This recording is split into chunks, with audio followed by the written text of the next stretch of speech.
شریف کے اندر موجود ہے، ام المومنین حضرت سیدہ عائشہ صدیقہ رضی اللہ تعالی عنہا فرماتی ہیں کہ ایک مرتبہ نبی اکرم صلی اللہ علیہ وآلہ وسلم میری گود کے اندر اپنا سر مبارک رکھ کے آرام فرما رہے تھے۔ چاندنی رات تھی، میں نے حضور علیہ السلام سے عرض کی، یا رسول اللہ، بھلا آسمان کے ستاروں کے برابر بھی کسی کی نیکیاں ہیں؟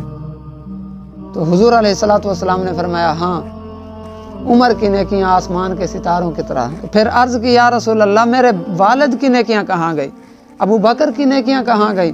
حضور علیہ السلام نے فرمایا، اے عائشہ، عمر کی نیکیاں جو ہیں ساری نیکیاں حضرت صدیق اکبر رضی اللہ تعالیٰ عنہ کے ایک نیکی کی طرح ہے۔ دیکھو کتنا عالی شان مقام حضرت صدیق اکبر رضی اللہ تعالیٰ عنہ کی شان اتنی زیادہ اللہ تعالیٰ نے عطا فرمائی۔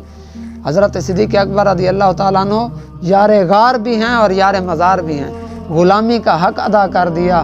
دیکھو دنیا میں بھی حضور کے ساتھ اور مزار کے اندر بھی حضور کے ساتھ، اور پھر کل قیامت کے دن بھی حضور کے ساتھ، اور پھر جنت میں بھی حضور کے ساتھ ہوں گے۔ جو حضور علیہ السلام کی پکی غلامی اختیار کرتا ہے، جو پکا حضور کا غلام بنتا ہے، تو حضور علیہ السلام اسے عزت